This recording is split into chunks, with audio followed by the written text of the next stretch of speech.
कोटिशत नमोस्तु, मुनिश्री के चरणों में नमोस्तु, ऐलक जी और छुल्लक जी के चरणों में इच्छामि। गुरुवार हम 21 तारीख को यहाँ देवगढ़ में दर्शन करके गए, लेकिन शांतिनाथ भगवान के अर्घ नहीं चढ़ा पाए थे। तो उस दिन मन में ऐसी भावना आई कि हे भगवान, कब हम आपके आके अर्घ चढ़ाएंगे। और आज ऐसा संयोग मिला कि आज मोक्ष कल्याणक होते ही हम लोग यहाँ पहुंच गए और गजरत फेरी देखी। तो महाराज जी, ललितपुर के समाज को देख करके बड़ा आश्चर्य हुआ। आपका आशीर्वाद तो सब जगह रहता है, लेकिन जो ये ललितपुर की जो समाज है वो इस तरीके से इतने उत्साह के साथ में ऐसे कार्यक्रम, भव्य कार्यक्रमों का आयोजन कर रही है।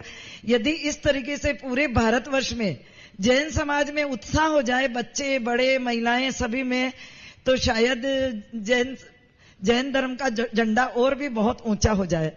और महाराज जी, अभी बच्चियों का चयन शिविर गोलाकोट में कल से प्रारंभ होने जा रहा है। आपके आशीर्वाद से चाहते हैं कि वहां पर ऐसी अच्छी बालिकाएं आए जो धर्म की ध्वजा को फहरा सके और शास्त्री बनकर के समण संस्कृति संस्थान संत सुधासागर आवासीय कन्या महाविद्यालय में प्रवेश लेवे और वहां से शास्त्री बन के निकले। नमोस्तु गुरुवर, नमोस्तु गुरुवर। समाज सभी जगह की ऐसी,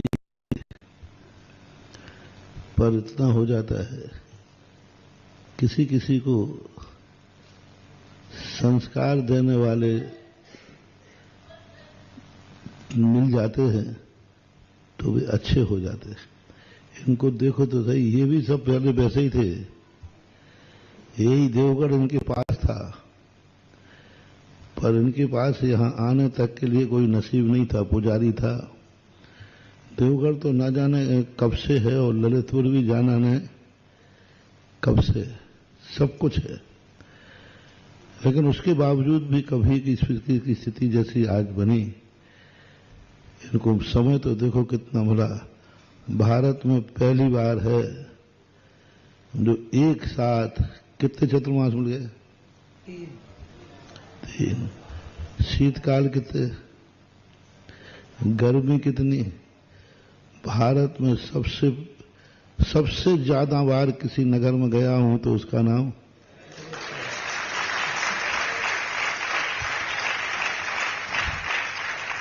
अब ठोक पीट करके इनको जैसे तैसे अंगूठियों के नगीने बनाए।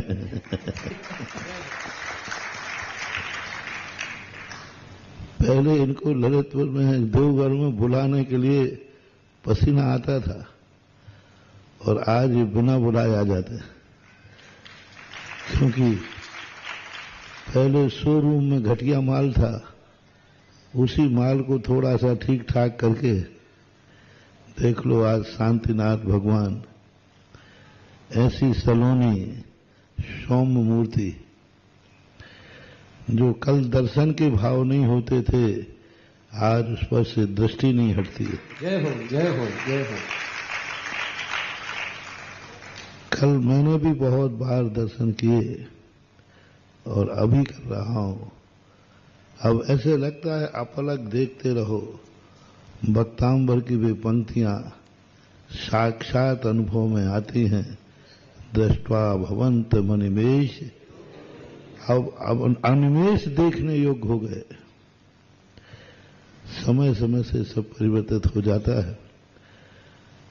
संस्थान का एडमिशन गोलाकोट में तीर्थोदय पर हो रहा है, बहुत अच्छा है। सभी जैन समाज आज आपकी संतति खतरे में है, क्योंकि आज जिस ढंग की पढ़ाई और जिस ढंग के संस्कार हो रहे हैं, उस पर में बच्चे बच्चियों की जिंदगी बहुत खतरे में, सुरक्षित नहीं है।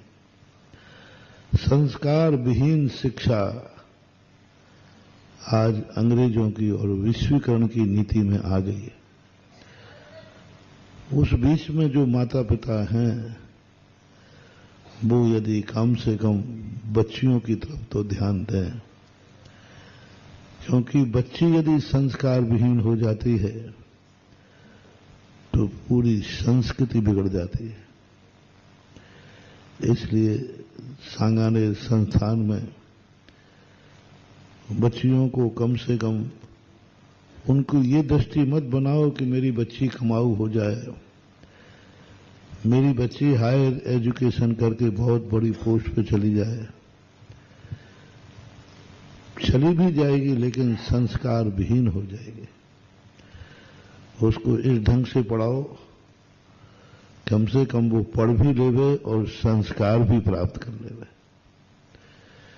तो सांगानेर संस्थान जो है समाज के लिए जरूरी है, धर्म के लिए नहीं। धार्मिक दृष्टिकोण नहीं है वहां, सामाजिक दृष्टिकोण है।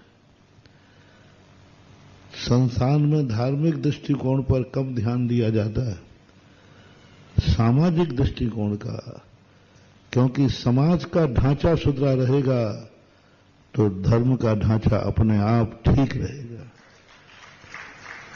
इसलिए मेरे मन में ये भाव आया कि हम धर्म की बात, मंदिर कितना भी पवित्र हो, मंदिर में आने वाले रास्ते और मंदिर में आने वाले लोग यदि गंदे होंगे तो मंदिर ज्यादा पवित्र रहने वाला नहीं है। इसलिए मंदिर की पवित्रता रखने के लिए रास्ते और मंदिर में आने वालों को भी संस्कारित करना जरूरी है। इसलिए समाज के दृष्टिकोण से आप लोग अपनी बेटियों के लिए ऐसे संस्थानों को खोजो, ऐसे संस्थानों में बच्चियों को भेजो जहां पढ़ भी लें और उनको संस्कार भी मिले, और तुम्हारी जैसे तुम मां होकर के बेटी की रक्षा करते हो, तुम एक बेटी की, दो बेटी की रक्षा करते हो, ये देखो 250 बेटियों की रक्षा करते हैं। और ऐसे माताओं के अंडर में तुम्हारे यहां जितनी तुम चिंता नहीं कर पाते इनको करना पड़ते, और वहां इतनी सुरक्षित होकर के आपकी बेटी को सुरक्षित किया जाता है, संस्कारित किया जाता है। बहुत बड़ी चीज है। और आज संस्थान कह रहे पहले दर्शन नहीं कर पाए, कम से कम संस्थान के इंटरव्यू लेने आए तो देवोदय के शांतिनाथ का तो दर्शन हो गया। नहीं आते तो नहीं होते, क्या बात है। धर्म में तो सदा कहीं ना कहीं किसी ना किसी रूप में लाभ होता ही है, ऐसा मानना चाहिए। बहुत अच्छी बच्चियां लो, अच्छे संस्कार दो। आशीर्वाद। महाराज जी, बड़े बड़ी पोस्ट पे होते संस्थान के आज विद्वान हमारे सामने खड़े हैं, आलोक जी मोदी, वो बड़ी पोस्ट पे है, बड़े बड़े वहां पर प्रोफेसर बन सकते हैं, बालिकाएं भी प्रोफेसर बन सकती है।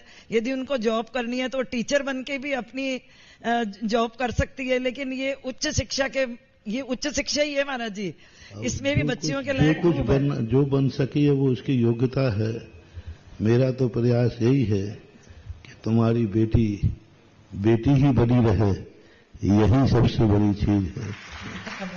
बेटा बुढ़ापे तक बेटा ही बना रहे और वो माँ बाप को पहचानता रहे। मैं आप लोगों को संस्कारित करता हूँ, बच्चों को संस्कारित करता हूँ, चाहे संस्थान में हो चाहे पाठशाला में। मेरा इतना ही मकसद रहता है, ये धर्म को पहचाने या नहीं पहचाने, बुढ़ापे तक कम से कम माँ बाप को तो पहचानता रहे कि ये मेरे माँ बाप हैं। इनकी लाज, इनकी इज्जत, इनकी शान, इनका कुछ हमारे ऊपर उपकार है। इतना भी यदि बच्चे बच्चियों ने कर लिया तो ये संस्कार, ये संस्थान सफल हो गया, ये मानना चाहिए। हमारी ललितपुर पंचायत समिति